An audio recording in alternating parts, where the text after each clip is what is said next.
Bismillahirrahmanirrahim. Innal hamdalillah nahmaduhu wa nasta'inuhu wa nastaghfiruh wa na'udzu billahi min shururi anfusina wa min sayyiati a'malina. May yahdihillahu fala mudilla lahu wa may yudlil fala hadiyalah. Asyhadu an la ilaha illallah wahdahu la syarikalah wa asyhadu anna Muhammadan abduhu wa rasuluh. Allahumma salli wa sallim ala Muhammadin wa ala alihi wa ashabihi ajmain. Amma ba'd. Ibu-ibu, para pecinta ilmu syar'i, Majelis Taklim An-Nisa ya? Betul ya? Sudah lama soalnya. Sekian tahun lalu saya ngajar di MT An-Nisa itu. Tapi kalau untuk ibu-ibu, untuk bapak-bapak jalan terus. Ya, tapi ibu-ibunya yang udah lama ini. Ya alhamdulillah, baik pengurus Majelis Taklim ataupun jamaah, semoga kehadiran kita di pagi ini sarana untuk terampuni dosa-dosa kita, sarana untuk terangkatnya derajat kita, sarana untuk mempermudah kita memasuki surganya Allah tabaraka wa ta'ala. Amin ya rabbal alamin. Untuk kajian kita seperti diinfokan di berbagai grup, saya baca ada flyernya segala ya. Tema kajian yang hendak dibahas adalah kemana berkah hendak dicari. Nah ini kadang-kadang kalau kita nggak tahu, salah mencari. Ya, kadang-kadang dicari berkah yang dapat kemurkaan Allah malah. Dicari berkah yang dapat kemarahan Allah malah. Kalau nggak tahu carinya, nggak tahu tempatnya. Makanya Al-Quran dan Sunnah menuntun kita kemana berkah itu hendak dicari. Sebelum kita mencari berkah, perlu dipahami dulu apa itu berkah. Kira-kira apa, Bu? Kira-kira apa berkah itu apa? Ibu kadang-kadang ada acara-acara ya di rumah-rumah orang, terus pulang bawa nasi bungkus, itu berkah itu. Nasi berkat Ustadz ya gitu ya. Nah, kira-kira apa ya? Apa berkat itu apa? Apa definisi berkat itu apa? Karunia dari Allah. Hah? Karunia dari Allah. Karunia dari Allah. Nah, apa lagi? Yo. Apa itu definisi berkah itu apa?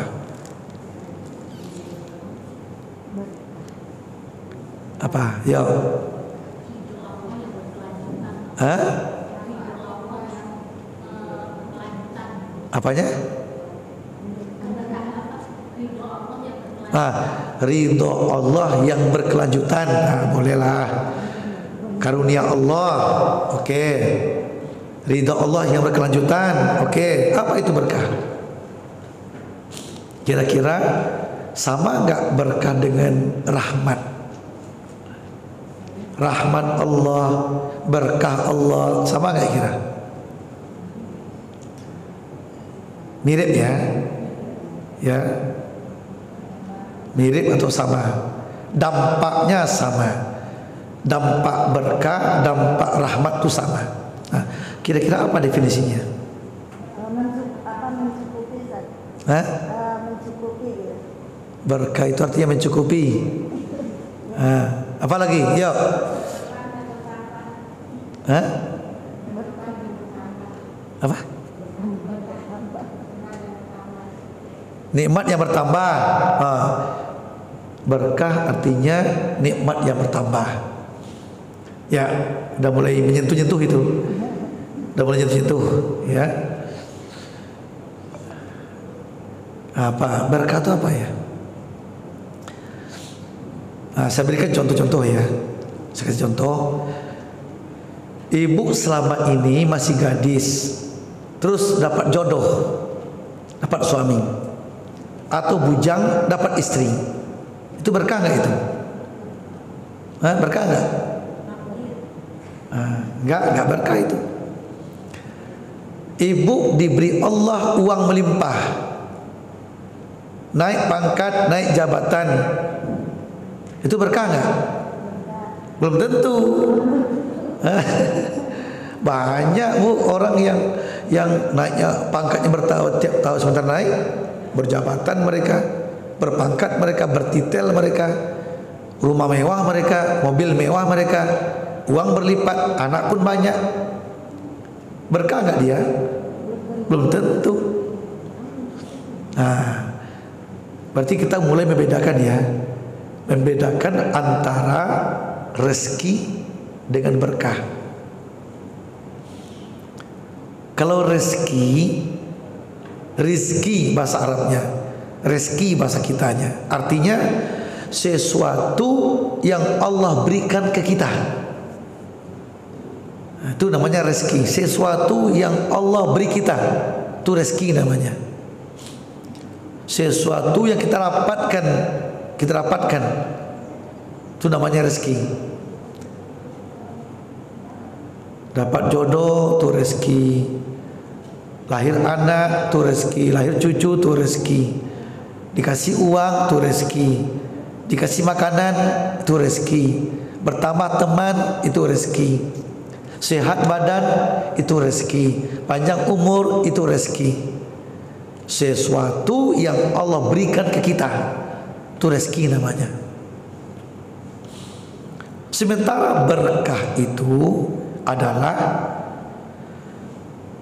sesuatu yang Allah beri sama kita tapi berdampak kepada ketenangan, ketentraman, kenyamanan. Itu yang berkah. Ya. Sesuatu yang kita dapatkan yang Allah beri kepada kita tapi berdampak kepada ketenangan, ketentraman, kenyamanan. Itu namanya berkah.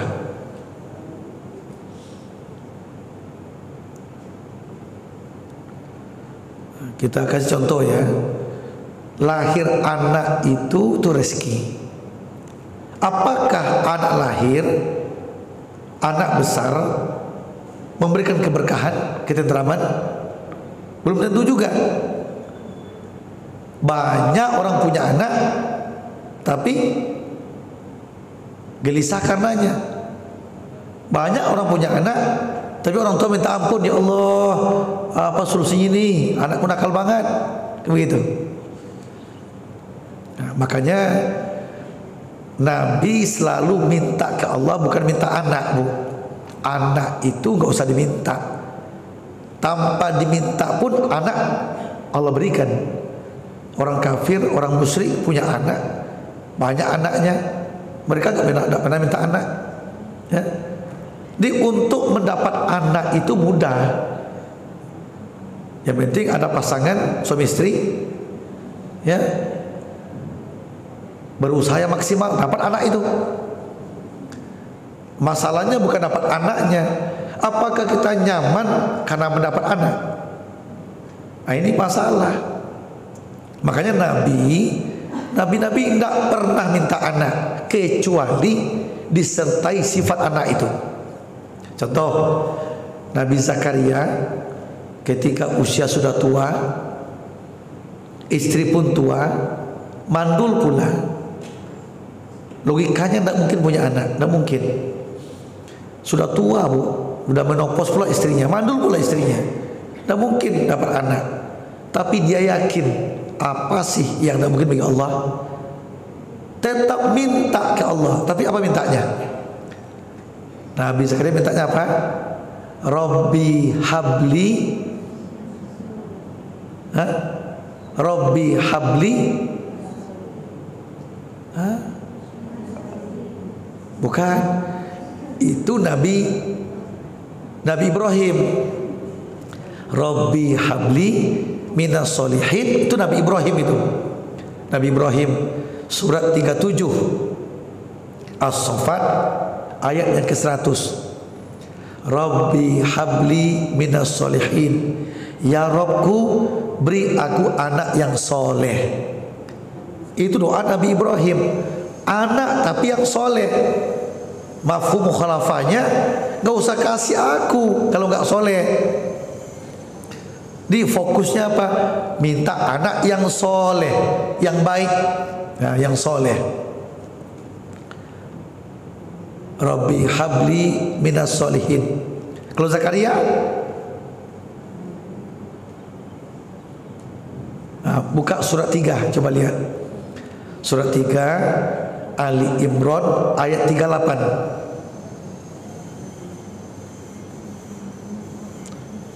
Surat 3 Ali Imran 38. Rabbi habli, coba.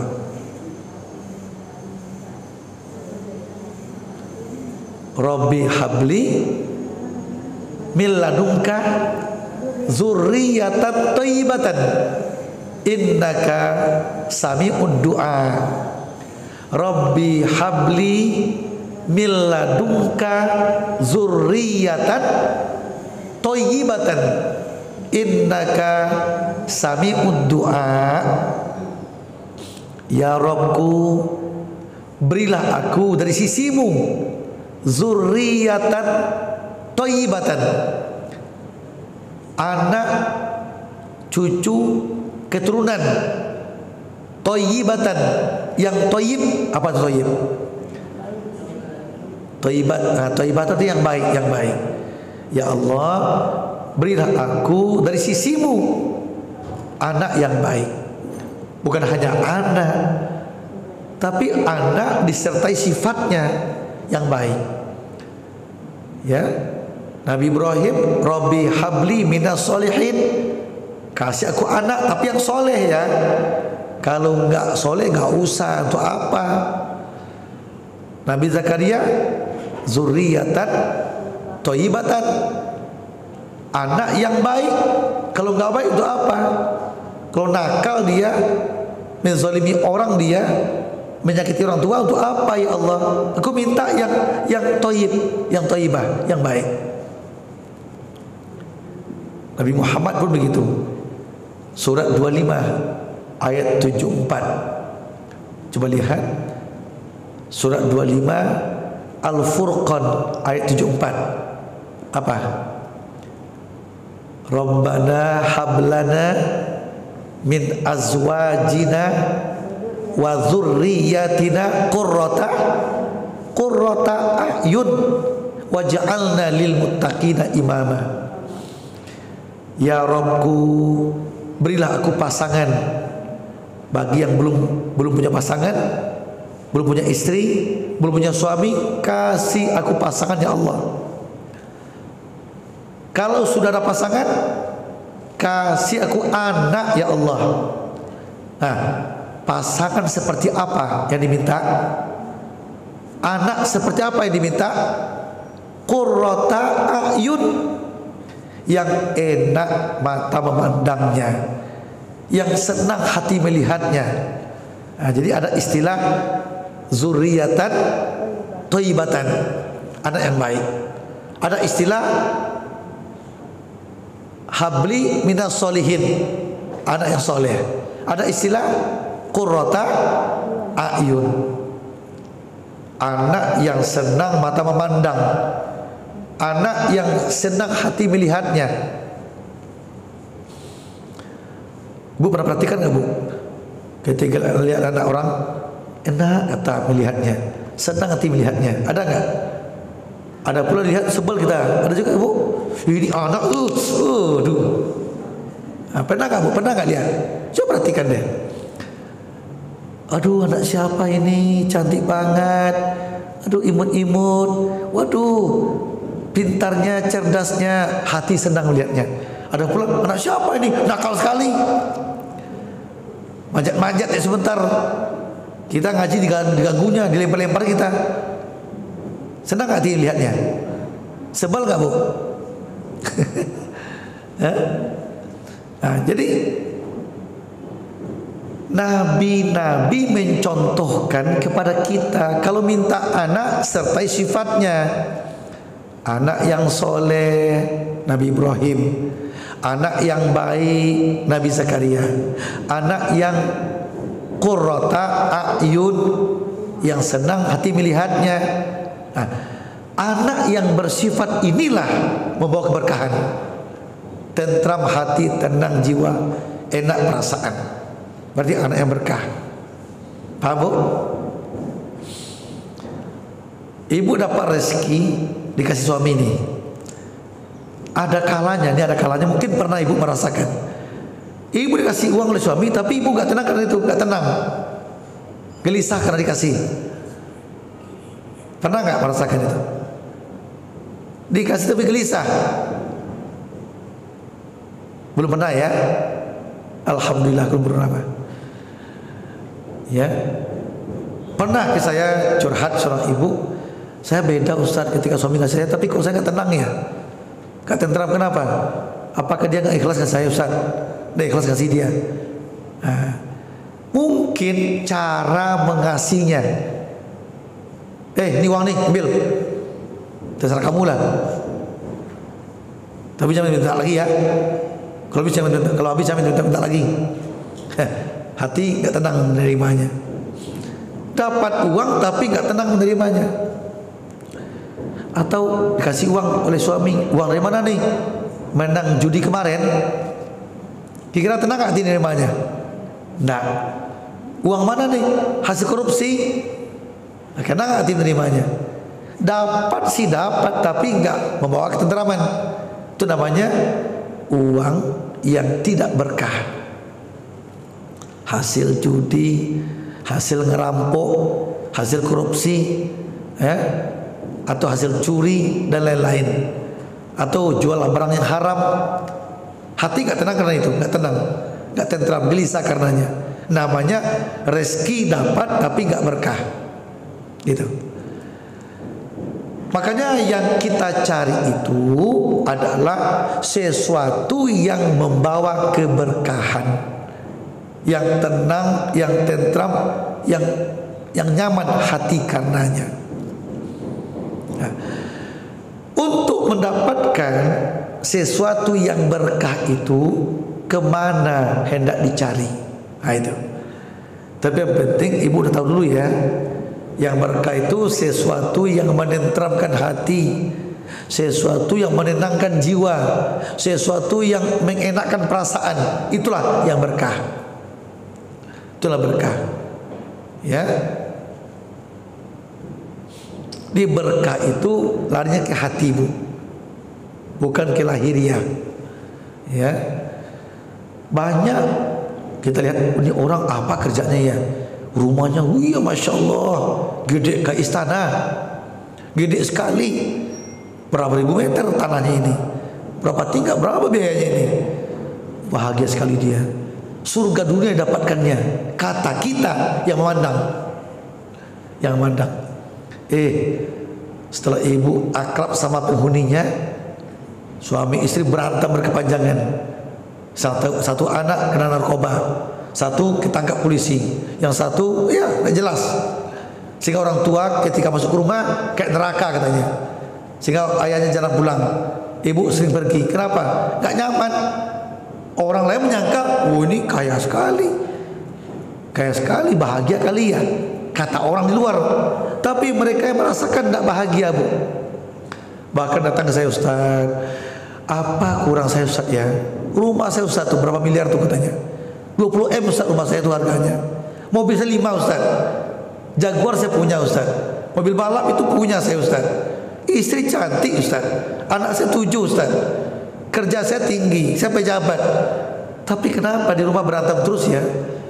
Saya lebih tenang di tempat yang sana katanya nginapnya. Bukan di sini katanya.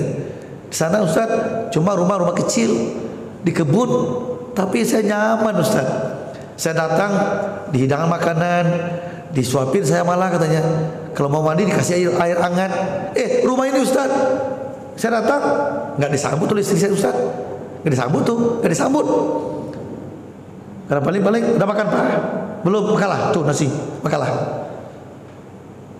Jadi hati nggak tenang Ustaz. Sementara di sana Ustaz, ini curhatan Bu, curhat dia. Di sana Ustaz, rumahnya kecil katanya. Saya kontrakin rumahnya, tapi kok nyaman saya ya. Apa maksudnya Bu? Maksudnya rumah besar tidak menjamin dapat keberkahan. Rezeki yang melimpah ruah, harta melimpah ruah, fasilitas yang lengkap tidak menjamin dapat keberkahan atau kenyamanan. Ya. Kita pergi melihat rumah Nabi. Bu pernah nggak rumah Nabi dilihat di Mekah? Pernah nggak lihat yang sudah ke Mekah ya? Yang udah haji, yang udah pernah umrah, tahu nggak di mana rumah Nabi? Mana rumahnya? Hah? Ayo. Dari kulit kurma apa namanya? Pelepah kurma ya. Dulunya dari pelepah kurma, batang kurma, pelepah kurma. Tapi di mana lokasinya? Ayo. Hah? Pernah nggak ditunjukin oleh mutaifnya, oleh ustadznya? Itu rumah Nabi loh. Nabi lahir di situ, nah gitu. Tidak lihat ya, tidak pernah lihat. Ibu kalau selesai sa'i antara Sofa dan Marwah, kan selesai itu keluar kan? Keluar di belakang sana itu kan? Nah, bentuk itu rumah kecil kan Bu? Kalau sekarang sih udah jadi perpustakaan 2 lantai, tapi masih semi permanen. Nah dulunya itu rumah Nabi itu pelepah korma, batang korma. Berapa luasnya? Menurut saya luasnya sekitar 100 meter persegi.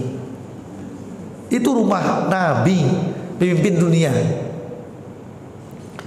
Di Madinah rumah Nabi di mana? Mana rumahnya? Yang sekarang menjadi makamnya, kuburannya. Kan kata Nabi begini kan, ma baina hujrati wa mimbari raudhatun min riyadil jannah. Sesuatu yang terletak antara rumahku dan mimbarku itu raudhah namanya. Raudhah itu apa? Min riyadil jannah, taman surga dunia itu raudhah. Itu rumahku kata Nabi. Hujrati, kamarku, rumahku. Yang sekarang menjadi kuburannya, makamnya. Makam Nabi itu Bu, itu rumahnya tuh dulu. Kira-kira berapa luasnya itu? Ya paling-paling menurut saya ya 5 kali 5 meter Bu. 25 meter persegi. Kira-kira tipe berapa itu? Rumah Ibu di sini berapa luasnya? Berapa luasnya Bu?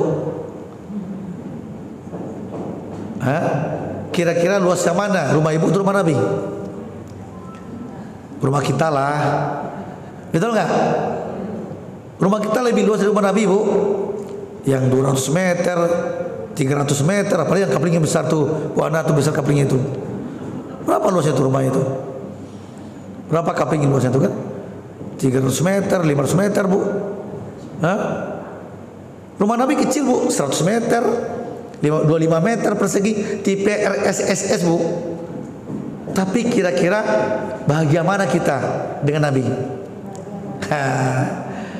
Nyaman mana kita di rumah kita atau Nabi di rumahnya? Baiti jannati itu dapat nggak kalau kita? Jadi bahagia itu tidak mesti berpangkat, berjabatan, bertitel, harta banyak, mobil mewah, anak banyak. Tidak mesti itu. Kadang-kadang itu ada faktor itu. Kadang-kadang Tapi nggak wajib itu, ya. Untuk itu kita minta ke Allah. Kita minta ke Allah bagaimana yang kita dapatkan ini berkah. Dapat rumah walaupun kecil tapi berkah.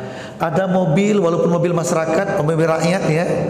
Mobil lama tahun siat, nggak masalah. Ya, nggak masalah Bu. Nyaman karenanya, tentram karenanya, nggak pusing kirim pajaknya kecil. Coba mobil sekarang Bu, yang mewah-mewah tuh besar nggak pajaknya? Besar pajaknya Bu.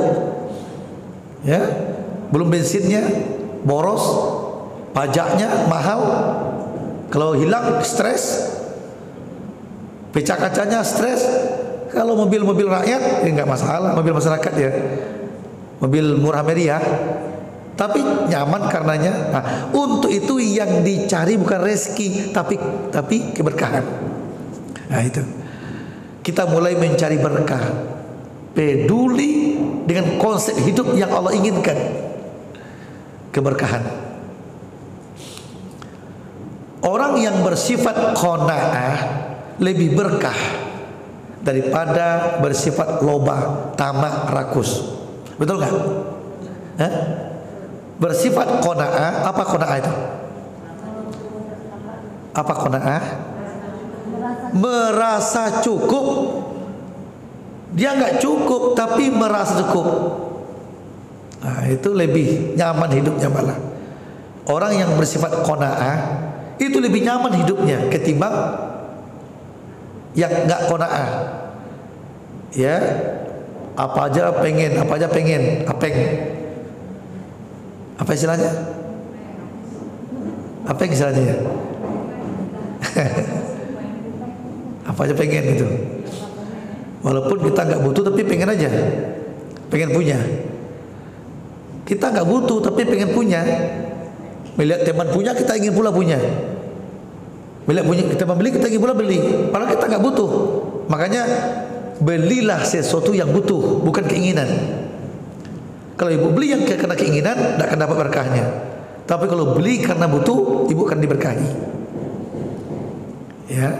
Nah, jadi berkah itu sesuatu yang membawa ketentraman, kenyamanan, ketenangan dalam hidup. Itu berkah namanya. Dapat suami yang berkah, dapat istri yang berkah, dapat anak yang berkah, dapat menantu yang berkah, dapat makanan minuman yang berkah. Gitu. Berkah itu bahasa lainnya hidup yang bahagia, bisa. Hidup yang bahagia. Atau hidup yang penuh rahmat. Nah, bisa juga itu. Hidup penuh rahmat, hidup yang diberkahi, hidup yang bahagia, hidup yang sakinah, mawaddah warahmah, sama itu. Sama.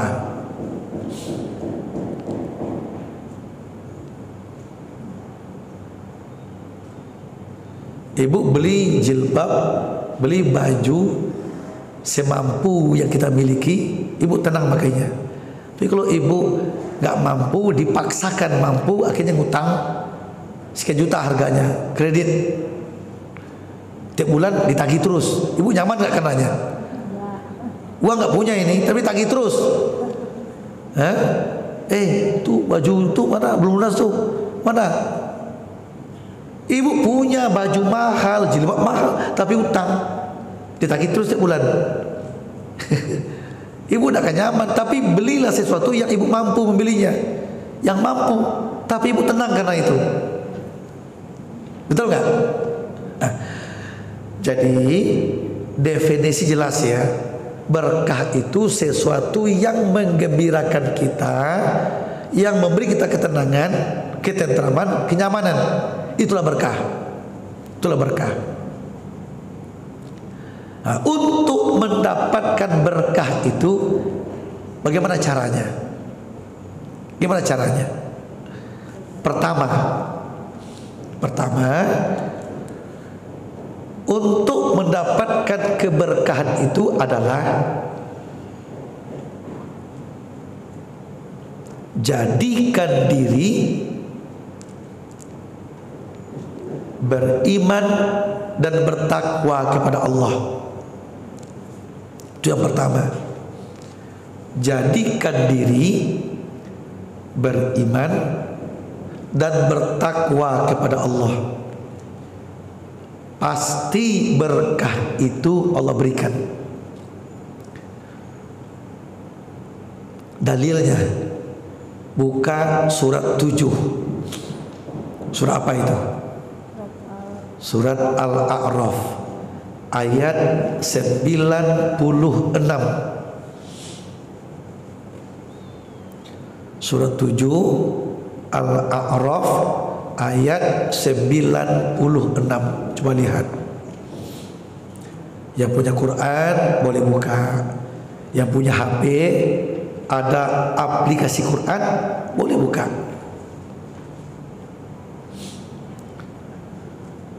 Ketemu? Ketemu ya? A'udzubillahi minasyaitonir rajim. Bismillahirrahmanirrahim. Walau anna ahlal qura amanu wattaqau la fatahna alaihim barakatim minas samai wal ard walakin kazzabu fa akhadnahum bima kanu yaksibun. Coba artikan deh. Boleh artikan, boleh siapa? Silakan Bu. Ayo. 96 ya. Dan sekiranya penduduk negeri beriman dan bertakwa, pasti kami akan melimpahkan kepada mereka berkah dari langit dan bumi. Cukup. Nah itu dulu. Seandainya mereka penduduk suatu negeri, penduduk suatu negara, penduduk sebuah wilayah, penghuni sebuah rumah tangga, itu tafsirnya ya. Seandainya mereka itu beriman dan bertakwa kepada Allah, la fatahna, pasti itu lam itu Bu, lam taukid namanya. La fatahna, kami pasti membukakan untuk mereka, alaihim, untuk mereka, barokat, keberkahan, berbentuk jamak muannas salim itu, bermacam keberkahan artinya. Pasti kami turunkan, kami bukakan kepada mereka bermacam keberkahan, minas sama, dari langit, wal ard, dari bumi.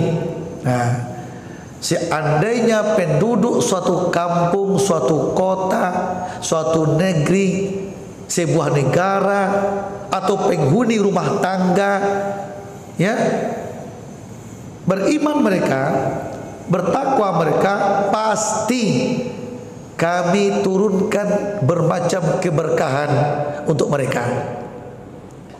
Dari langit turun keberkahan, dari bumi keluar dia, ya, menjumpai mereka yang beriman dan bertakwa tadi. Ketika hujan turun, ada orang nyaman karena hujan itu, tapi ada orang yang tidak nyaman, gelisah karena hujan. Betul nggak Bu? Ada orang kebanjiran karena hujan, ada nggak? Padahal sama-sama hujan loh, sama-sama hujan Bu. Hujan turun, tapi hujan tuh kadang-kadang bukan bawa berkah, membawa malapetaka malah. Hujan turun jadi banjir, hujan turun rumah tergenang, hujan turun kerja nggak bisa, hujan turun kita basah-basahan, kita nggak tenang karenanya. Tapi ada orang hujan turun, waduh ya Allah, senang dia, bahagia dia, ya. Jadi hujan saja bisa berdampak keberkahan, bisa berdampak kepada kejelekan, keburukan. Nah, makanya berkah itu menjumpai orang yang bertakwa, yang beriman ke Allah. Tidak akan menjumpai orang yang ingkar, yang bangkang kepadanya.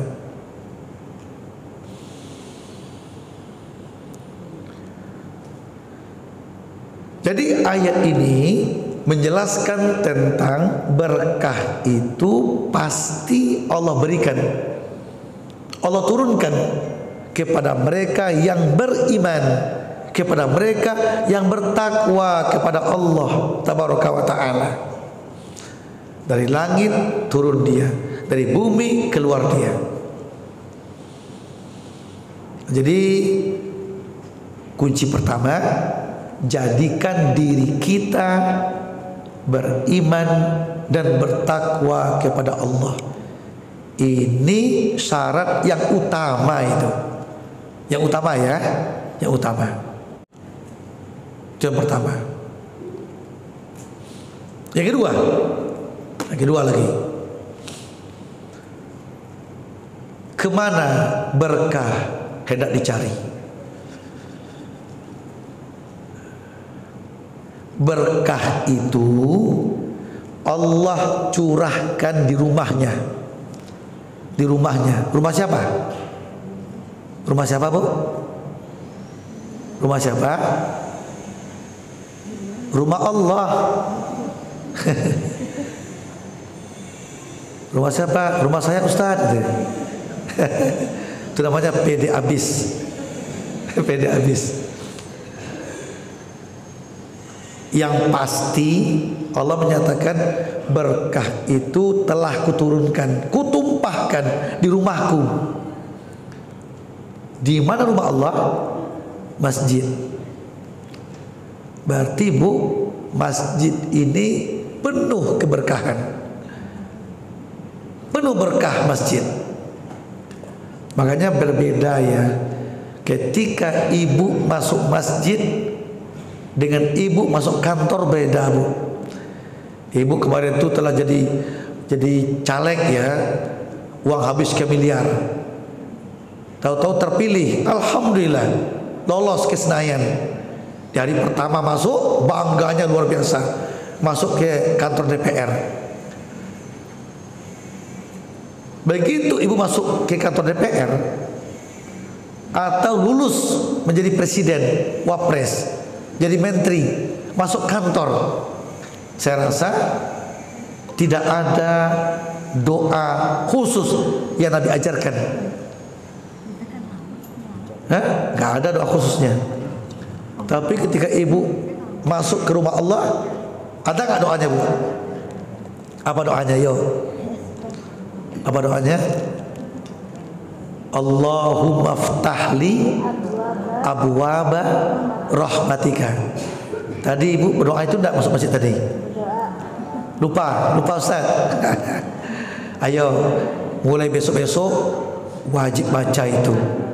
Jadi Bu, ke masjid itu bukan hanya sekedar ngaji, bukan untuk baca Quran, bukan sholat, tidak. Tapi ke masjid dalam rangka mencari berkah. Innamal a'malu bin niat. Ayo niatkan, sengaja ke masjid, masuk masjid untuk mencari berkah dari Allah. Karena Allah menjamin di rumahku kutumpahkan berkahku. Makanya begitu masuk masjid, ibu doa, Allahumma ftahli abwaba rahmatika. Ya Allah, bukakan untukku pintu rahmatmu, pintu berkahmu. Ya, ibu masuk kantor dewan, kantor gedung apapun, istana presiden pun, nggak ada sunnahnya baca doa itu. Nggak ada, Bu. Jangan pula besok ibu coba-coba pula ya masuk ke kantor, Allah muftahli abwaba rahmatika. Masuk di kantor yang gedung mewah, Allahumma ftahli abwaba rahmatika. Itu mengada-ada namanya. Ya, karena memang rahmat Allah tidak tercurah di tempat itu, tidak. Tapi kalau kantornya ada masjid di sebelahnya, nah, masjid itu ada berkah, ada berkah. Di alangkah baiknya kalau ibu ke kantor jam 8 masuknya, datang setengah 8 sebelum kantor masjid dulu deh. Cari berkah dulu. Cari berkah. Tahiyatul masjid, masuk masjid lu, doa, Allahumma ftahli abwaaba rahmatika. Sekarang Bu, kantor manapun pasti ada masjidnya. Betul nggak? Mewah masjidnya, megah. Istana Negara megah masjidnya. DPR bagus masjidnya. Kantor-kantor menteri apalagi. Karena saya isi semua itu. Saya hampir kantor semua menteri saya isi semua ceramah. Semua menteri, kementerian manapun saya isi. Mewah Bu, Masya Allah. Belum lagi Mabes Polri, Mabes TNI itu. Mewah masjidnya. Polda Metro mewah. Coba kantor mana sih nggak ada masjid yang mewah? Ya. Masjid investasi BKPM, Pak Bahlil kan, itu bagus masjidnya, ber-AC, hampir ber-AC semua. Depsos RI, Depsos luas ber-AC. Depdagri kantor Pak Tito, saya juga ceramah di situ, saya ngisi di situ. Masuk, Masya Allah. Hampir semua kantor menteri itu Bu masih mewah. Mewah. Alangkah baiknya sebelum masuk kantor kementerian, wah aku cari berkah dulu wudu, masuk masjid, Allahumma ftahli abwaaba rahmatika. Rahmat dapat, berkah tiba, masuk kantor setelah itu. Hebat. Otak kita, pikiran kita, hati kita akan tertuntun oleh keberkahan. Yakinlah. Yakinlah. Ya. Itu baru masuk masjid. Berdoa. Kenapa berdoa? Karena minta ke Allah untuk berkah itu dapat. Itu baru. Terus ada aturan lagi. Masuk masjid, rumah Allah itu langkahkan kaki yang mana dulu? Kanan. Ibu masuk kantor, ada aturan itu enggak? Masuk kantor DPR, kantor menteri, kantor presiden, masuk kaki kanan enggak? Ada aturannya enggak? Enggak ada aturannya. Tapi kalau masuk masjid ada aturannya. Masuknya berdoa, langkahkan yang kanan, keluar yang kiri. Begitu masjid, begitu masuk ada etika lagi. Kalau bisa sholat sunat 2 rakaat dalam rangka tahiyatul masjid, menghormati masjid. Wah, Masya Allah. Makanya Bu, begitu ibu susah tidur, obatnya masjid Bu. Ibu di rumah susah tidur ya, jam 1 malam, jam 2 malam susah tidurnya, miring kiri, miring kanan, tengkurap, telentang, susah tidurnya. Udah, obatnya ke masjid aja, ke masjid aja. Ke masjid, hadiri pengajian, ngantuk itu. Coba aja, nggak percaya. Bapak-bapak Bu, bapak-bapak Jumatan khutbah cuma 15 menit, tidur juga itu. Janganlah tanya suami-suami Bu, tanya suami-suaminya. Khutbah cuma 15 menit Bu, 15 menit cuma khutbah, tidur juga itu.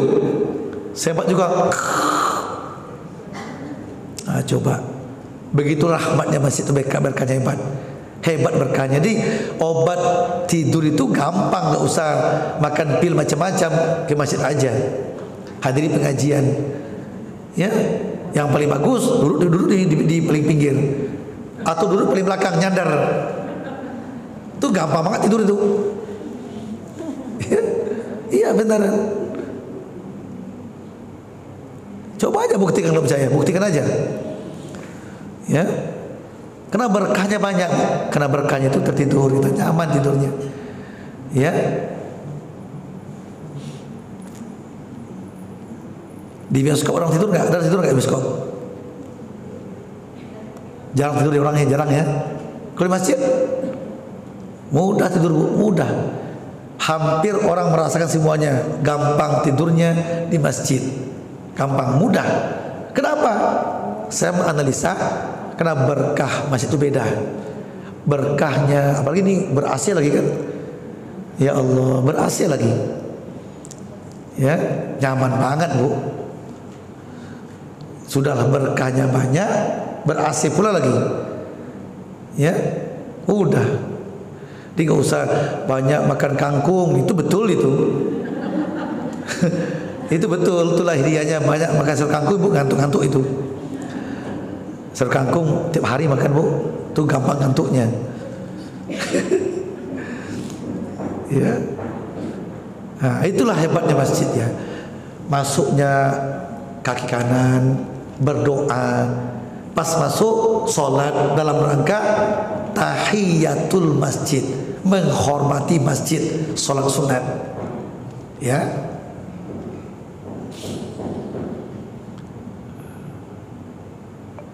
Jadi kedepannya ketika ibu hendak ke masjid, sertai niat. Pertama, kalau masuk masjid ya, niatnya untuk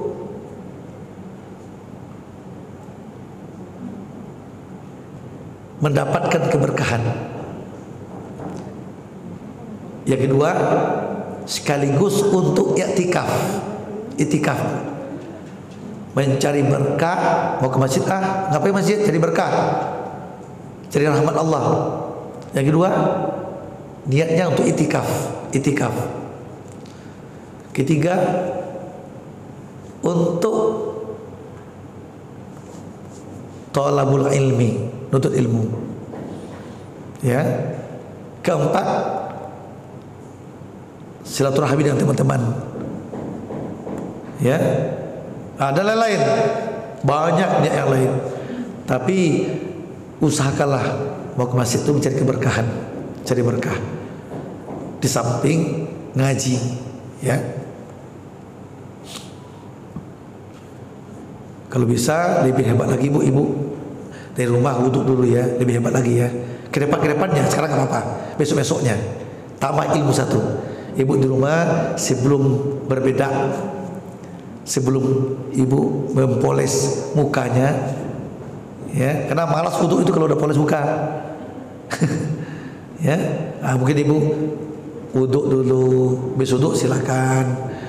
Ya, mau pakai jilbab, mau pakai cadar silakan aja. Masuk masjid, sholat tahiyatul masjid, sholat. Besok-besoknya ya, Allah akan berikan yang kita minta, keberkahan dikasih Allah, yakinlah. Ya,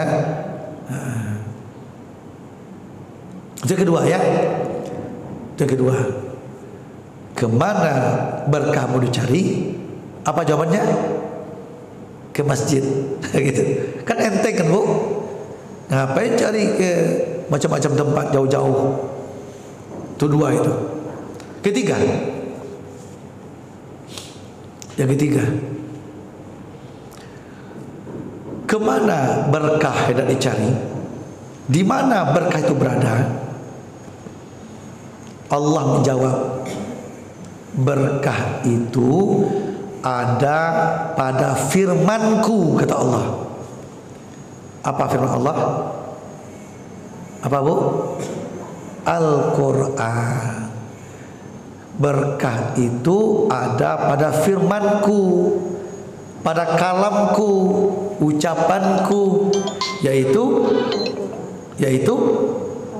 Al-Quran. Al-Quran ya.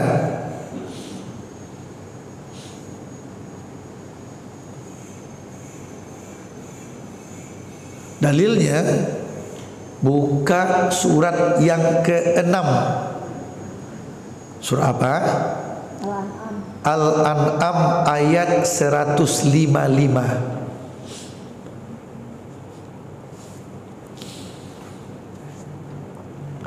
Surat 6 Al-An'am ayat 155.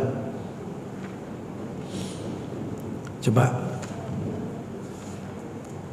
Wa hadza kitabun anzalnahu mubarak fattabi'uhu wattaqu la'allakum turhamun.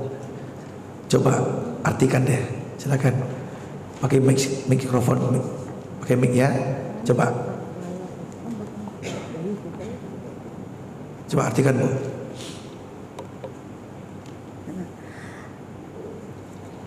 Tes. Bismillah. Dan ini adalah kitab Al-Quran yang kami turunkan dengan penuh berkah. Ikutilah dan bertakwalah agar kamu mendapat rahmat. Kan jelas ya ayatnya kan? Gak jelas. Ini adalah kitab Al-Quran, kami turunkan penuh berkah. Hah? Jelas kok ayatnya kok? Jelas sekali.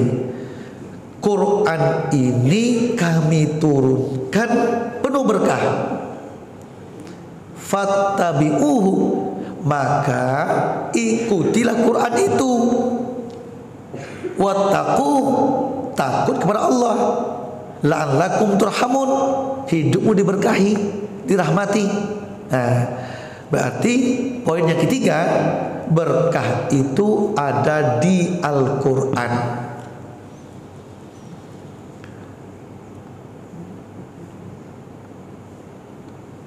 Ya, di Al-Quran itu ada keberkahan.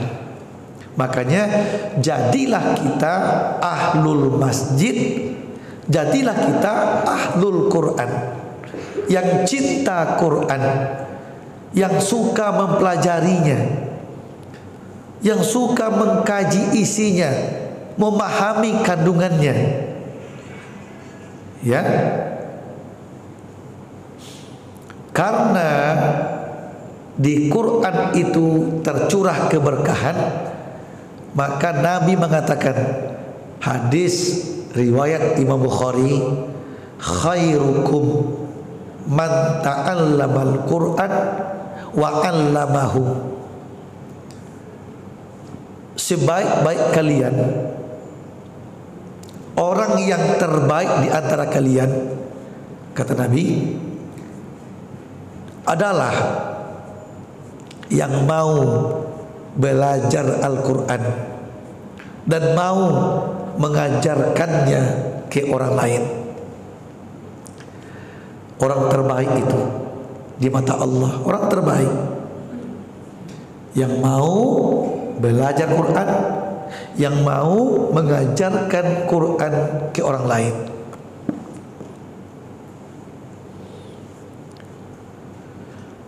Belajar Quran seperti apa yang Nabi inginkan? Nah, ada beberapa tingkatan belajar Quran yang Nabi inginkan. Pertama, belajar baca. Bagi yang belum bisa baca, belajar baca.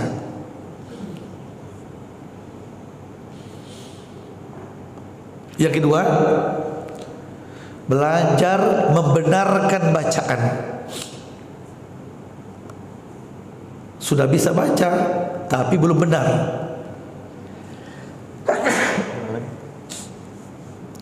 maka benarkanlah bacaannya. Belajar membenarkan bacaan. Belajar ilmu tajwid, makharijul huruf, ya.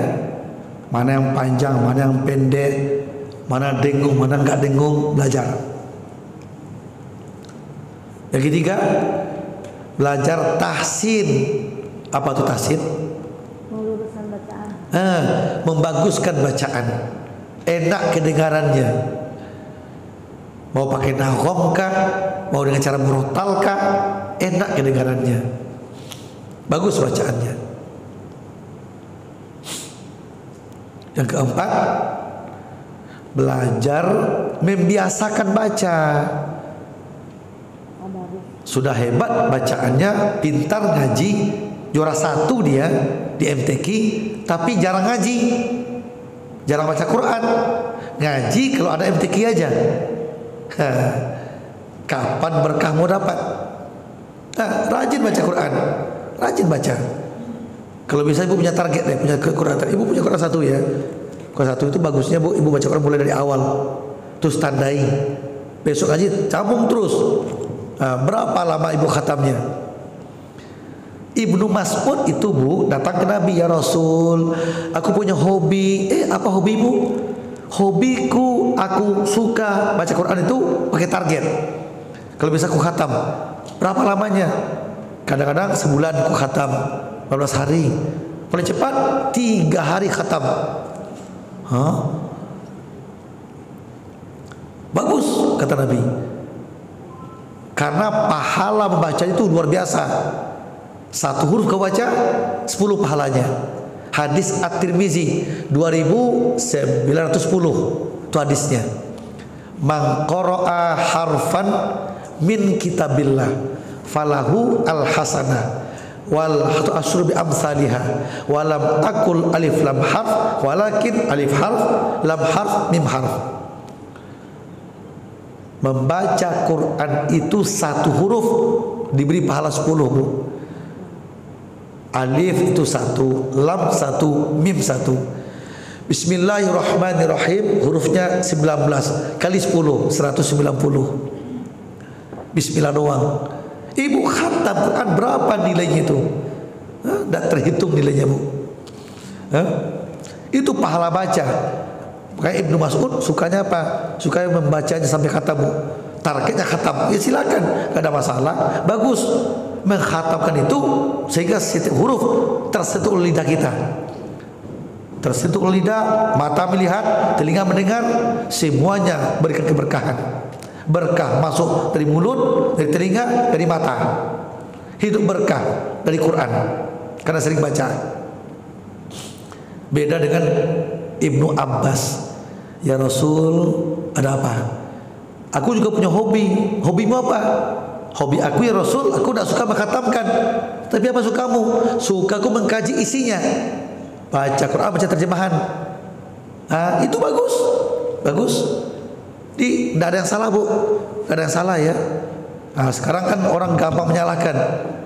Ada teman, Bu, saya bisa khatam dulu sebulan. Apa yang udah khatam? Tidak penting alam tuh. Percuma khatam kalau nggak ngerti artinya. Percuma baca Quran khatam tapi nggak ngerti artinya. Kok begitu? Khatam tuh bagus. Ada kelebihannya. Seperti Nabi berikan ke Ibnu Mas'ud kan bagus. Silakan khatam. Setiap huruf itu 10 pahalanya.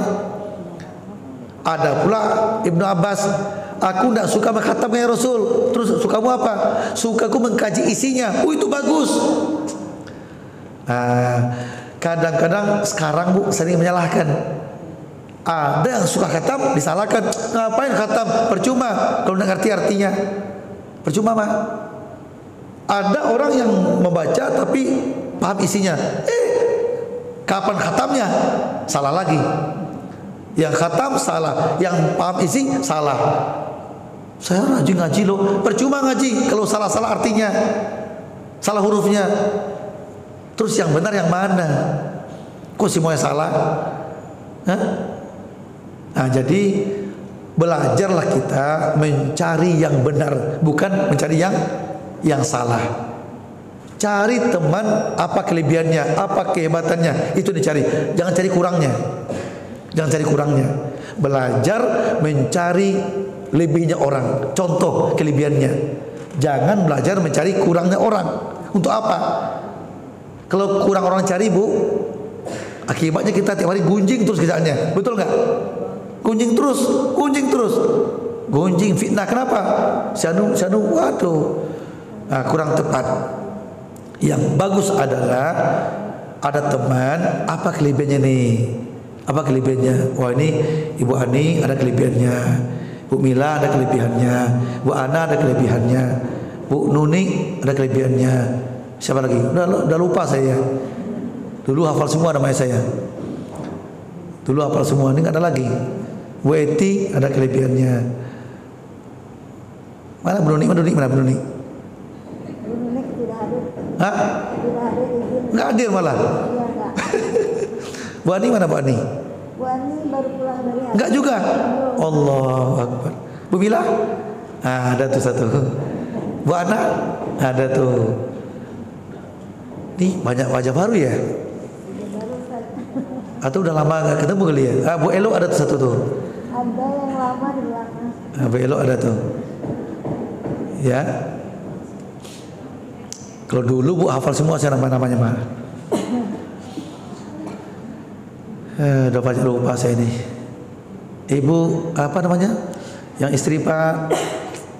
Aduh ya Allah. Bu Yuni mana Bu Yuni? Bu Yuni. Gak ada juga ya. Itu yang sering juga itu.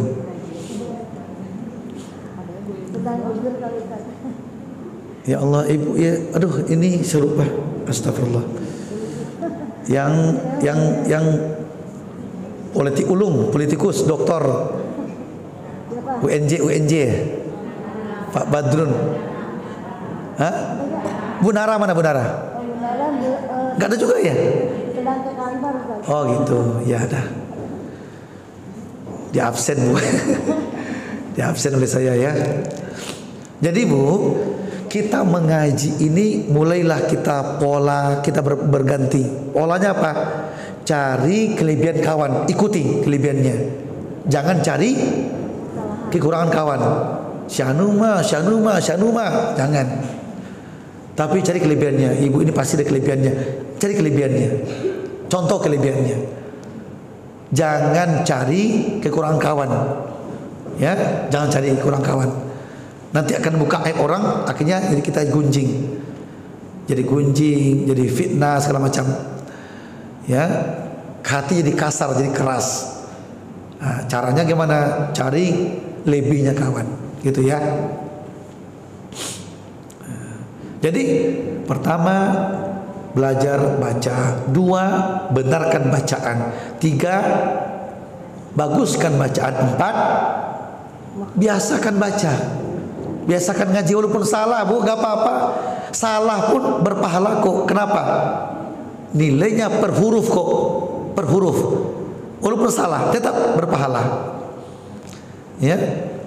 Jadi biasakan baca ya. Yang keempat, salah pun jangan takut, tetap baca, berpahala kok. Salah saja pahala, apalagi benar, tambah pahalanya. Yang kelima, belajar, biasakan mendengar orang yang baca Quran. Ya, belajar, biasakan orang baca Quran. Berkah dapat, rahmat tiba. Dalilnya buka surat 7 Al-A'raf ayat 204. Coba lihat surat 7 Al-A'raf ayat 204.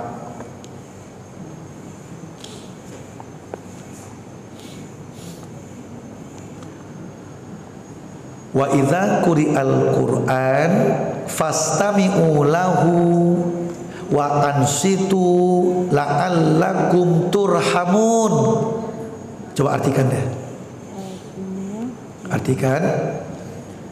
Dan apabila dibacakan Al-Quran, maka dengarkanlah dan diamlah agar kamu mendapat rahmat. Kalau ada orang baca Quran, diamlah, dengarkan dia. Ujungnya apa?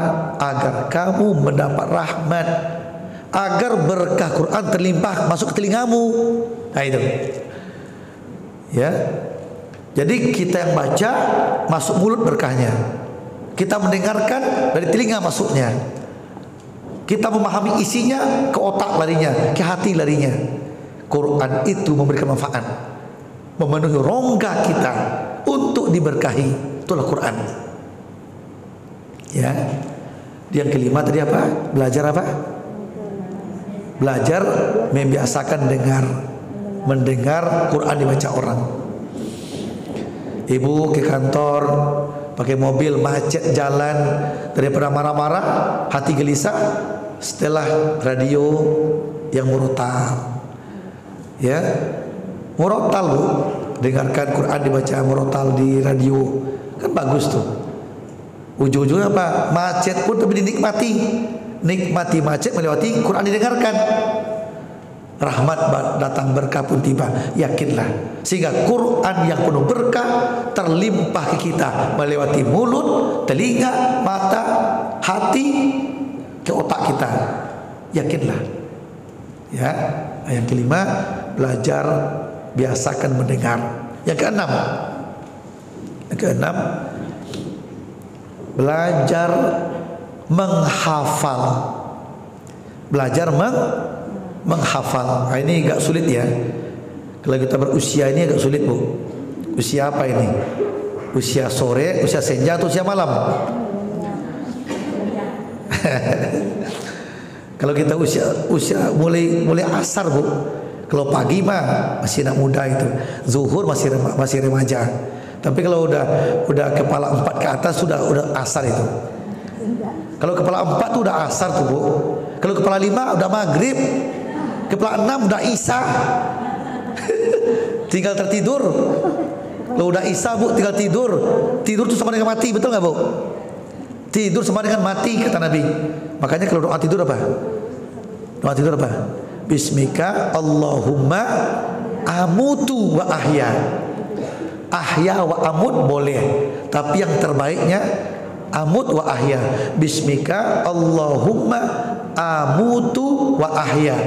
Amut tuh aku mati Bu, amut mati, ahya hidup. Dengan nama Engkau ya Allah, aku mau mati nih sebentar lagi dan mau hidup besok pagi. Mati di situ artinya tidur. Hidup artinya bangun. Nabi mengatakan kalau kita tertidur sama dengan kita mati. Ruh kita keluar dari tubuh. Dalam genggaman Allah ruhnya. Begitu kita mau dibangunkan, ruh itu kembali ke kita lagi. Ya, kita hidup lagi. Makanya ketika kita bangun doanya apa? Alhamdulillahillazi ahyana ba'dama amatana wa ilaihi nusur. Segala puji bagi Engkau ya Allah yang telah menghidupkan aku setelah matinya aku. Hidup artinya bangun, mati sama dengan tidur. Jadi kalau yang kepala 6 sudah isya ya, udah pada isya, siap tidur, siap mati. Itu logikanya. Tapi tidak mesti juga sih. Di sini nggak ada yang kepala 6, nggak ada di sini. Paling-paling kepala 3 ya. Yang banyak kepala 3, kepala 4 yang banyak. Kepala 6 nggak ada sih, dilihat sih. Kepala 5 kan? Hah? Kepala 5. Banyak 5.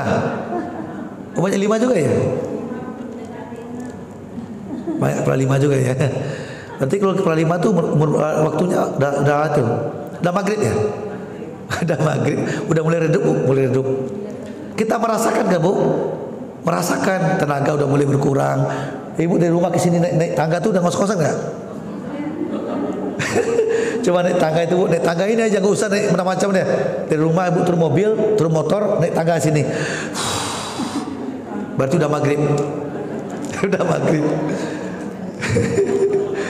Udah berasa. Ya. Kalau baca Quran baru 2 ayat. Gendong cucu Bu, baru sebentar udah pegal. Berarti udah senja itu Bu. Mata mulai kabur, telinga mulai gak mendengar, kulit mulai keriput. Ya, itu udah kepala 5, berarti sudah maghrib itu. Kalau kepala 4 baru asar. Itu ya. Kalau kepala 3 baru zuhur ya. Nah, jadi alangkah mulianya di akhir-akhir hidup ini, sebelum malam tiba, sebelum Allah tidurkan kita selama-lamanya, mari jadikan kita menjadi ahlul Quran. Yo, tingkatan-tingkatan tadi Bu, lewatilah. Mulai menghafal, walaupun dapat 5 ayat, alhamdulillah. Ayat 6, 7 dapat, 1, 2 hilang. Satu halaman hafal, masuk halaman kedua, mulai halaman pertama hilang lagi. Akibatnya apa? Mutar-mutar terus, susah hafalnya. Itu pertanda sudah mulai usia senja itu. Pepatah mengatakan belajar di waktu kecil seperti melukis di atas batu, ada kesannya. Tapi kalau belajar waktu tua seperti melukis di atas air, banyak pelupanya. Jadi kalau udah banyak lupa Bu, kita sadar mau tidur nanti malam nih. Kalau udah banyak lupa, Allah akan tidurkan kita malam, tidak bangun-bangun lagi, sama dengan dimatikan. Makanya ayo, yang belum tercapai target, target capai. Belajar baca, benarkan bacaan, baguskan bacaan, biasakan baca. Yang 5, biasa mendengar. 6, mulai menghafal. Hafallah, tambah hafalannya. Yang pendek-pendek aja, tambah hafalan. Begitu hafal bu, supaya nggak hilang dia baca ketika sholat. Itu caranya, teorinya itu. Begitu udah hafal, kita sholat baca itu. Tidak apa-apa. Zuhur ibu baca Alam Nasrah, asar Alam Nasrah lagi, maghrib Alam Nasrah lagi sampai lancar. Nanti sholat sunat baca itu lagi. Paling Allah tanya, kenapa kamu itu terus? Aku mencintainya ya Allah, supaya aku hafal cepat. Kata Allah, semoga ayat itu menjadi syafaat untuk di akhirat, kata Allah. Ya, jadi supaya nggak hilang ya, baca terus ketika sholat. Itu caranya. Ya, murojaahnya ketika sholat. Maka santri saya bu, pesantren Ibnu Katsir itu udah banyak hafal Quran tuh. Alhamdulillah ya. Saya bilang ke santri, kalian kalau ingin hafalannya tetap di hati, tidak hilang-hilang, caranya perbanyak sholat sunat, murojaah ketika sholat. Ya, murojaah ketika sholat. Bisa panjang-panjang. Tahajud sendiri bisa panjang ayatnya. Al-Baqarah bisa khatam itu. Tapi jangan cobakan ketika berjamaah ya, saya bilang. Enggak Ustaz. Kenapa? Kalau jamaah kabur jamaahnya, saya bilang. Ini ada pula imam yang nggak tahu bu, nggak sadar, dia murojaah dia bu. Jelas sholat taraweh, orang jarang masjid, baru termotivasi untuk taraweh, murojaah dia, murojaah yang panjang-panjang sehingga zamannya besok udah sepi masjidnya itu. Malas di sana, kenapa? Panjang banget katanya, capek, belum kolak belum habis lagi katanya, kolak belum habis. Ya, nah jadi jangan dibaca panjang-panjang ketika berjamaah. Nabi gak suka panjang-panjang berjamaah. Tapi kalau Nabi sendiri jangan tanya dia. Nabi sendiri bacanya Al-Baqarah sampai selesai. Ya. Tapi kalau ketika berjamaah gak usah panjang-panjang. Sesuai dengan jamaahnya aja lah. Ya. Nah, itu yang ke-6 ya. Menghafalnya. Yang ke-7. Ke-7 belajar memahami isi Al-Quran. Nah, itu belajar tafsir tuh.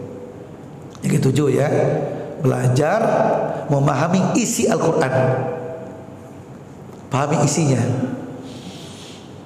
Ibu belajar tafsir, baca terjemahan.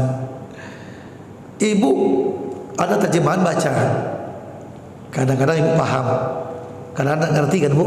Kalau nggak ngerti catat, tanya ke Ustaz, ayat sekian halaman itu maksudnya apa Ustaz? Tanya aja. Kalau ibu tahu, alhamdulillah, ibu paham. Kalau nggak paham, catat. Ya, catat itu. Karena ayat itu kan ada yang muhkamat, ada yang mutasyabihat kan. Muhkamat yang gampang mengerti, mutasyabihat susah pahamnya kita. Harus punya ilmu yang dalam. Terkait ayat mutasyabihat, tanya ke Ustaz. Ya, jadi yang ke-7, mulailah belajar memahami isi. Begitu ibu paham isinya, mengerti isinya, mudah untuk diamalkan. Sehingga Quran menjadi petunjuk dalam hidup ini. Bagaimana mungkin jadi petunjuk kalau kita nggak paham kan bu? Rambu-rambu aja kita nggak paham, nyasar kita. Jelas-jelas bu, P, lingkar, coret, apa artinya itu? Dilarang parkir, malah mobil banyak situ malah. Nggak paham bu soalnya. Udah jelas P bu, P tanda silang, nggak boleh parkir, parkir juga situ dia. Ya, nggak paham. Lampu merah jalan terus, nggak paham. Dia mau belok kanan, sennya sen kiri.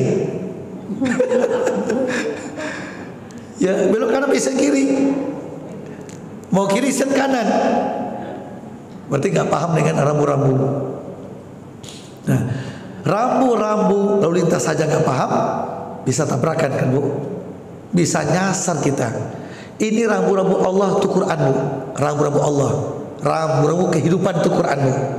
Karena Nabi mengatakan barang siapa yang paham Quran dan diamalkan dalam hidup, dijamin hidupnya selamat dunia akhirat. Nabi yang bilang.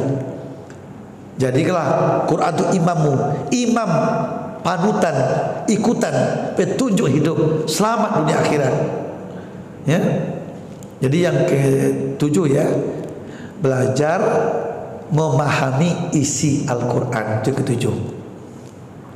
tingkatan tertinggi 8, belajar mengamalkan Quran semampu kita, mengamalkannya. Inilah 8 tingkatan belajar Al-Quran. Ibu catat itu.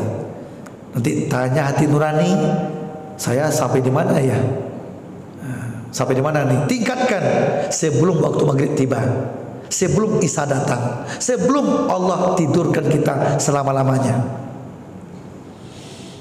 Ya, 8 tingkatan belajar Quran. Ulangi, satu apa tadi? Belajar membaca. Yang belum bisa membaca, belajar baca. Jangan sampai ada nggak bisa baca ya. Kalau ibu masih ada nggak bisa baca, nggak usah malu-malu di WA saya, telepon saya. Saya jamin 1 hari bisa. 1 hari bu, 4 jam cuma. Saya jamin itu. 4 jam ibu dari nol dia bisa ngaji, bisa baca Quran oleh saya. Ya, 1 hari cukup. Di rumah saya oke, di rumah ibu oke, di masjid boleh, di restoran juga boleh. Di restoran sambil makan-makan. Ada juga bu, ada. Ustaz, biar nyantai Ustaz katanya, saya ngaji nih. Kalau di masjid ngantuk katanya, di rumah Ustaz nggak enak, di rumah saya ramai anak-anak. Terus di mana? Di restoran Ustaz. Ayo. Di restoran bu, di mana? Cilotok. Tahu Cilotok bu? Cilotok di mana tuh? Puncak. Cilotok apa namanya? Kelotok apa? Hah? Apa namanya? Kelotok ya. Kelotok di sebelah kanan tuh, sebelah kanan. Nah, kenapa kelotok? Murah makanannya kan tuh? Iya, tempat nyaman, murah, ngaji di situ bu, nggak apa-apa. Ngaji di situ, ngaji di situ. Yang penting targetnya pulang ke rumah wajib bisa baca Quran. Nah itu. Kalau enggak boleh pulang sampai hafal. Bisa bu, udah banyak bu, sudah banyak saya cobakan. 1 hari bisa baca. Metodenya apa tuh Ustaz? Metode Elfaiyah. Itu nama metodenya. Metode Elfaiyah. Saya pencipta metode itu. Saya penciptanya saya. Langsung saya pengajarnya langsung. 4 jam bisa baca Quran. Ya, berangkat pagi, sore pulang udah bisa baca Quran, dijamin itu. Jadi nggak ada cerita lagi nggak bisa baca Quran. Ya, harus bisa. Jamaah umroh sama saya hanya 9 hari. Saya tanya tuh, mau umroh sama saya Pak? Bu, iya. Ada yang bisa ngajuk-ngajuk? Sekarang ada. Nah, temui saya. Saya jamin selama umroh pulang bisa baca Quran. Saya bilang. Kemarin juga bu, kemarin haji ya. Kemarin haji 40 hari kan, saya bimbing haji 45 orang jamaah saya. Ada nggak baca Quran? Ada bu, 3 orang bu. Ada. Belajar. Alhamdulillah. Selama di Mekah, pulang ke tanah air udah bisa ngaji dia. Masya Allah. Sehari bisa, apalagi sebulan. Ya, apalagi masa umrah hanya 9 hari. Ya. Jadi saya punya program itu bu. Saya penciptanya, saya pencipta metode itu. Metode Elfaiyah namanya. Ya. 4 jam bisa baca Quran, dijamin. Udah belajar baca. Kedua, ulangi yuk. Benarkan bacaan dengan ilmu tajwid, makhraj. Ketiga, baguskan bacaan melewati tahsin. Ya. 4, biasakan baca. Yang malas-malas ngaji, ayo baca. Yang kelima, belajar, biasakan mendengar Quran dibaca orang. 6, belajar menghafal. 7, belajar memahami isi. Baca tafsir, belajar tafsir ya. 8, belajar mengamalkannya. Kata Nabi, khairukum man ta'allamal Quran. Sebaik-baik orang yang terbaik di antaramu adalah yang mau belajar Quran yang 8 tingkat tadi. Terus wa'allamahu, dan mau mengajarkan Quran ke orang lain. Mengajarkan Quran, mungkin mengajarkan tahap pertama, tahap kedua, ketiga, 4 sampai tahap 8 tadi. Ajarkan. orang yang terbaik belajar dan mengajarkan Al-Quran. Rahmat berkah tercurah di Al-Quran. Kan gampang. Kemana berkah mau dicari? Mudah. Satu, jadikan diri beriman bertakwa. Dua, rajin ke masjid, hadiri pengajian-pengajian di masjid. Jadilah ahlul masjid. Ketika masuk berdoa, berwudu, pas masuk tahiyatul masjid, ya, tahiyatul masjid. Berkah ke depan. Ketiga, jadilah ahlul Quran. Mau belajar, mau mengajar Quran. Quran, Bu, sekarang lebih enak lagi ya. Ustaz, kami mens, nggak ada masalah men mah. Kalau ibu penganut mazhab Syafi'i, nggak boleh megang Quran, kan boleh pegang terjemahan. Mazhab Syafi'i ya, terjemahan boleh pegang. Ibu masih ragu terjemahan, HP yang ada aplikasi Quran, nggak ada masalah. Hah? Tidak ada penghalang kok. Menstruasi boleh, menstruasi baca Quran tidak masalah. Itu pendapat yang roji, yang terkuat, boleh. Ya, nah, tuh 3 ya, 4, nah, yang keempat lagi. Kemana berkah mau dicari? Yang keempat, nah, ibu rajinlah makan sahur. Kata Nabi, tasaharu fa inna fis sahur barokah. Sahurlah kamu karena pada sahur itu ada keberkahan. Ibu kalau sahur pertanda apa itu? Besok mau puasa. Puasa wajibkah? Puasa sunnahkah? Biasakanlah sahur. Untuk apa sahur, Ustaz? Untuk mencari berkah. Melewati sahur. Ya. Apalagi kenapa sahur? Membedakan puasa kita sama puasanya non muslim. Non muslim juga puasa sekarang, Bu. Tapi tanpa sahur. Membedakan puasa muslim dan kafir, sahur. Besok ibu mau medical check up, mau apa? Periksa darah, ada ya. Besok puasa ya. Puasa berapa jam, Bu? 10 jam. Tapi minum boleh ya? Puasa minum boleh. Tapi itu gak ada sunahnya sahur tuh. Sahur itu yang puasa full ya. Yang puasa full. Wajibkah atau sunnahkah? Pada sahur itu ada berkah kata Nabi. Tasaharu walau bijur matimah. Sahurlah kamu kata Nabi walaupun hanya seteguk air. Sahurlah walaupun hanya minum air saja untuk mendapatkan keberkahan tadi. 4 ya. 5. Nah, 5. Kemana berkah mau dicari? Melewati makan berjamaah. Melewati makan berjamaah.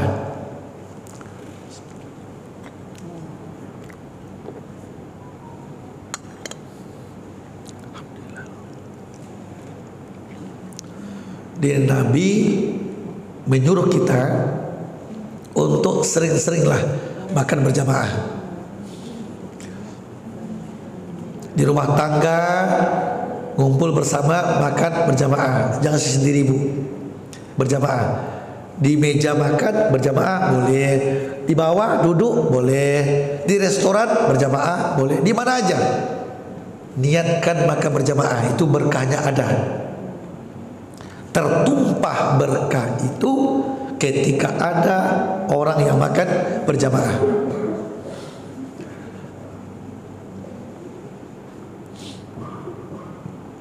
Lebih hebat lagi, ketika makan itu kata Nabi, Jangan sampai ada yang bersisa. Jangan sampai ada yang bersisa di piring itu. Di tanganmu kalau ada jilat, kata Nabi. Kamu nggak tahu kan butir yang mana yang ada berkahnya. Ada di sini nggak, Bu? Ada di sini nggak? Makanlah makananmu, jangan disisakan. Dan jilat aja jari jemarimu, kata Nabi. Jilat jari jemarimu. Jangan kalau ada tumpah nasimu, ambil, kata Nabi, makan. Kenapa? Kamu nggak tahu di butir yang mana yang berkah. Boleh jadi yang tumpah itu di situ berkahnya, atau yang tersisa itu berkahnya. Di tanganmu yang belepotan itu sisa, itu berkah. Kata Nabi, makan. Gini, jangan gini, jangan gitu. Itu jorok itu ya. Ada orang jilat tapi jorok, betul. Ya, itu jorok. Gini aja. Kan yang mana apa gitu aja. Niatkan ketika menjilat jari, menghabiskan butir makanan untuk keberkahan, itu niatnya. Karena itu hadisnya. Innamal a'malu bin niat. Di berkah itu ada di makan berjamaah dan ada pada biji nasi yang tertumpah, yang jatuh, makan, habiskan. Biji nasi yang ada di tangan, habiskan. Jilat, kata Nabi. Jilat. Itu berkahnya di situ. Apalagi nomor berikutnya, nomor keberkahan itu tertumpah pada sholat berjamaah. Sholat berjamaah. Nah, jadi ibu-ibu biasakan berjamaah ya. Yang ke masjid tanpa ada halangan silakan, jangan larang. Yang di rumah, ibu sukanya di rumah, ya silakan, tapi berjamaah. Syaratnya apa? Di rumah itu dua orang, sama anak berjamaah. Anak nggak ada ustaz, sama siapa?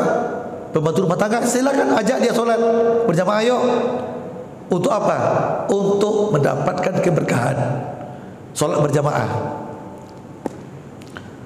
Kata Nabi, tidak ada dua muslim berada di suatu tempat datang untuk sholat kecuali dia sholat berjamaah. Berjamaah biasakan. Ibu di kamar pun berjamaah. Di kamar berjamaah. Dengan siapa? Dengan anak. Dengan siapa? Dengan pembantu rumah tangga. Berjamaah. Karena pada sholat berjamaah juga ada keberkahan. Ada keberkahannya. Itulah beberapa ayat hadis mengatakan berkah itu sudah Allah tumpahkan di sana. Ambillah, carilah. Semoga hidupmu diberkahi Allah, kata Nabi. Ya, sampai sini silakan ibu-ibu mau bertanya boleh. Yang langsung boleh, pakai tulisan juga boleh, silakan. Terserah, tertulis boleh, langsung boleh. Silakan, Bu. Bismillah, izin Ustaz, Ya. saya mengawali teman-teman untuk bertanya. Tadi Ustaz menyampaikan bahwa jika sedang taklim atau khutbah kemudian tertidur itu mendapatkan keberkahan. Pertanyaannya, bukankah itu gangguan setan, Ustaz? Ya. Ketika tertidur itu kan bukan kemauan kita, bukan mau kita, dan kita tetap berusaha untuk melawannya. Ketika ngaji berusaha untuk melawannya, ya. Ketika orang khutbah kita berusaha melawannya, tapi tertidur juga gimana? Cuma Nabi berikan solusi kan. Kalau tidurnya nyenyak sampai hilang akal, wajib wudu. Kalau tidurnya tidur ayam, Bu, dengar juga tapi nggak paham ya. Orang khutbah ibu ganggu terus, iya. Terdengar kok khutbah tapi nggak paham, sah wudunya sah. Ya, itu diantara keberkahan tuh ada di situ. Ya, nah, tapi di situ pula setan masuk. Ya. Jadi kalau tertidur sejenak tanpa disengaja, ya itu antara berkah atau setan mengganggu, betul. Ya, kita tetap melawan itu. Kalau tidurnya sedang ngaji, tadi nggak tidur dia, ngaji belum mulai nggak tidur, tapi begitu ngaji mulai ngantuk, itu setan mengganggu itu, betul. Setan mengganggu, tapi itu juga semacam bukti keberkahan sebenarnya. Ya. Baik Ustaz. Begitu ya. Dia bukan bagus ya. Oh kalau gitu enak dong Ustaz, tidur sedang ngaji. Bukan ke sana perginya, bukan itu maksudnya. Bukan itu maksud, bukan. Tetap ketika ngaji datang setan, kita ngantuk. Ketika khutbah berlangsung kita tertidur, kita ngantuk. Itu memang setan menggoda. Kita berjuang untuk melawannya. Ya. Afwan Ustaz. Ya silakan. Mau tanya, kalau kita mendapat teman yang soleha itu termasuk berkah atau rezeki? Teman soleha itu rezeki sebenarnya. Tapi karena mendapat yang soleha, kita jadi soleha juga, berkah jadinya. Nah, Bu, ini menarik ini. Bu, ini menarik ya. Ada hadis mengatakan agama kita tergantung agama temannya. Contoh, ibu orang dermawan nih. Setiap makan ibu mentraktir, ibu suka ngasih. Tapi lama-lama teman gak pernah ngasih, gak pernah nawarin ibu terus, ibu jadi bosan. Malas Akibat teman kikir, kita jadi perhitungan juga jadinya. Yakinlah. Sekali traktir dia, 2 kali traktir dia, 3 kita terus, kita kasih terus, dia gak pernah sama sekali, gak pernah. Lama-lama kita, yang namanya manusia mulai kebosanan kan, mulai bosan. Malas aku terus kasih, dia gak mau. Besok kita perhitungan jadinya. Karena berteman sama orang kikir, kita menjadi kikir. Tapi kalau teman suka dermawan, ibu ditraktir, lama-lama gak enak juga ya. Masa kita terus traktir oleh dia? Ibu belajar mentraktir dia, betul gak? Karena ibu berteman sama orang yang dermawan, yang baik, ibu jadi baik, jadi dermawan. Kalau berteman sama orang kikir, ibu jadi kikir. Makanya kata Nabi, agama seseorang tergantung agama temannya. Ibu berteman sama orang suka ngaji, lama-lama ibu jadi mengaji.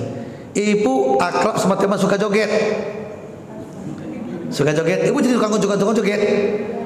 Awalnya ikut-ikutan, malas ayo gak apa-apa sekali joget, nyanyi, joget.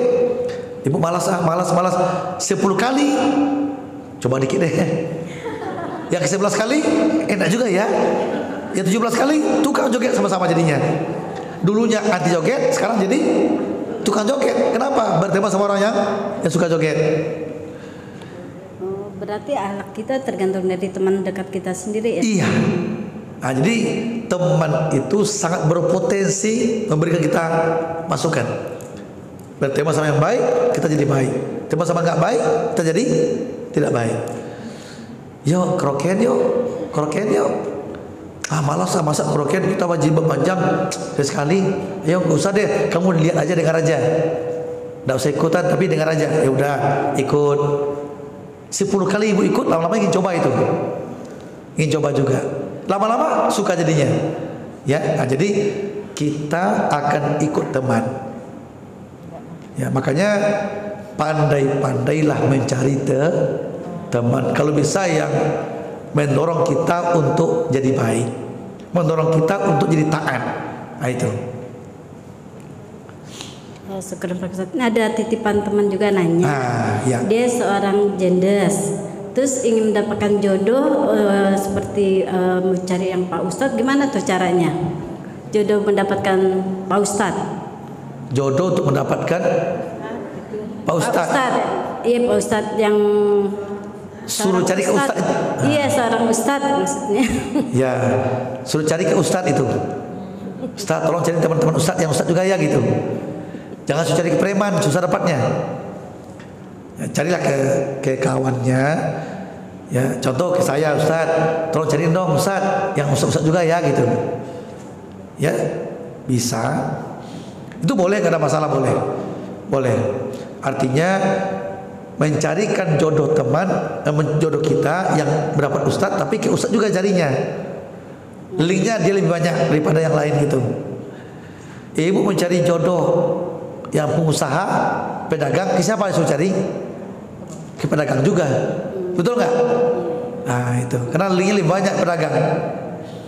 Ibu ingin dapatkan ustadz, cari ke ustadz juga. Dia ada teman-temannya yang jomblo. Kebetulan ini ada teman saya nih, ada 3 ustadz sekarang tuh, 3 ustadz yang nganggur, yang lagi jomblo, lagi cari jodoh tuh. Iya, syukuran Ustaz. Ya itu Bu, itu ya. Jadi tidak ada masalah, kok boleh saja. Yang penting cari jodoh untuk ibadah ya. Untuk ibadah bagi yang belum dapat, ya bisa saja. Intinya ingin dapat ustadz, carikan ke temannya yang ustadz juga, insya Allah bisa. Atau carikan nih Pak Afga ini, pengurus masjid, pengurus masjid. Pak Afga, ada nggak ustadz ceramah di sini yang jomblo? Bisa. Oh ada kata Pak Afga. Nah, ditaarufkan. Kalau jodohnya ada, bertemu itu. Yang penting Bu, innamal a'malu binniyat, ada niatnya gitu ya, untuk kebaikan. Silakan ya Bu. Bismillah, izin bertanya Ustadz Ya. Terkait untuk mencari keberkahan di dalam belajar Al-Quran. Bila orang tersebut belum bisa membaca Al-Quran, tapi dia sehari-hari membaca Al-Quran dengan membaca Latinnya. Nah, apakah orang tersebut mendapatkan keberkahannya? Terus yang kedua, Tunggu dulu. Sebaiknya dia bersyukur dulu lah, bersyukur ada motivasi baca Quran walaupun baca Latin ya, bagus, motivasi bagus. Tapi berniatlah untuk meningkatkannya. Jangan sampai mati nggak bisa mengaji, belajarlah, rugi. Nah, jadi syukuri selama ini dia baca Quran melewati Latin, nggak apa-apa, boleh. Tapi kedepannya pasang niat baru untuk belajar. Bahasa Latin dibaca bagus, tapi bahasa Arab lebih bagus lagi. Dia ada niat untuk meningkatkan kualitas baca Qurannya, ya. Gitu Bu, itu yang pertama. Kedua apa? Yang kedua, mohon saran bagaimana membujuk orang tersebut untuk mau belajar Al-Quran, terutama bagi membujuk orang yang sudah sepuh ya Ustaz. Ya. Gitu, sekian, terima kasih. Membujuk orang agar mau belajar ngaji, belajar Quran, mau datang ke masjid, menghadiri pengajian. Berikan ke dia manfaat kita dekat sama Quran. Di antaranya kata Nabi, Iqra'ul Quran fa innahu ya'ti yaumal qiyamah syafi'an li ashabihi. Kata Nabi, bacalah olehmu Quran itu, karena Quran yang dibaca itu datang nanti sama kita dari kiamat, memberikan syafaat, atau pertolongan. Kalau ingin ditolong oleh Quran nanti di akhirat, ayo akrab sama Quran, ayo belajar, sering baca. Itu motivasinya. Ingin dapat hidayah, rajin dengan Quran. Umar bin Khattab itu penjahat ulung. Umar bin Khattab dulunya ketika jahiliyah, dia nggak segan-segan Bu, bayi dikubur hidup dia, bayi Bu dikubur hidup. Dia kafir, musyrik. Tapi suatu ketika dia hendak membunuh Muhammad kan, kenapa dapat berita Muhammad itu penyebar Islam, bawa pedang terhunus mau bunuh Nabi. Datang orang, mau kemana Umar? Ini bunuh Nabi. Kenapa dibunuh dia? Penyebar agama baru. Ya, karena dia orang banyak masuk Islam. Umar, sebelum bunuh Nabi, adik kandung Fatimah itu juga ikut ajaran beliau. Tambah marah dia. Langsung berbalik ke rumah adiknya Fatimah Bu, mau bunuh adiknya pakai pedang terhunus. Begitu sampai di halaman rumah, adiknya sedang baca Quran di rumah, baca Quran Bu. Ya, karena baca itu langsung didengarnya, terhujam ke hatinya. Quran punya mukjizat, langsung ke hatinya, pedang jatuh.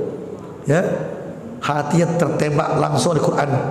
dapat hidayah dia, langsunglah pergi ke rumah Muhammad untuk menyatakan keislamannya. Dapat hidayah karena baca Quran, didengarkan, nah gitu. Jadi kasihlah mereka motivasi-motivasi, bilang ke mereka Quran itu berguna loh untuk kita, penentram hati, penenang jiwa, mengenakkan perasaan, mendapat hidayah karena Quran, dapat syafaat di akhir nanti. Nah, kasih ke dia bu, bermacam manfaat Quran itu dibaca. Insya Allah dia akan termotivasi, insya Allah. Atau ajak dia sering ngaji yuk, ajak ngaji yuk, nah itu. Itu ya. Ada lagi? Ada lagi bu, silakan.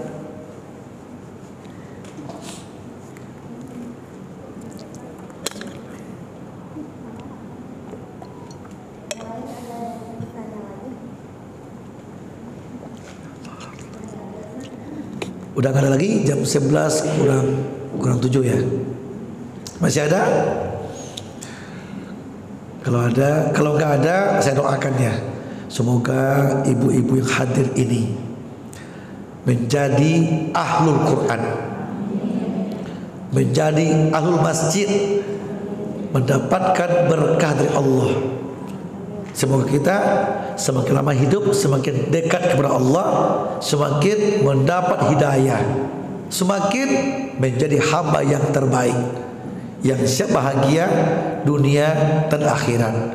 Semoga anak-anak kita, cucu kita menjadi qurrata a'yun, soleh dan solihah. Semoga hidup kita penuh berkah dari Allah Azza wa Jalla, yang ujungnya mendapatkan husnul khatimah. Amin ya rabbal alamin. Subhanaka Allahumma wa bihamdika asyhadu an la ilaha illa anta astaghfiruka wa atubu ilaik. Assalamualaikum warahmatullahi wabarakatuh.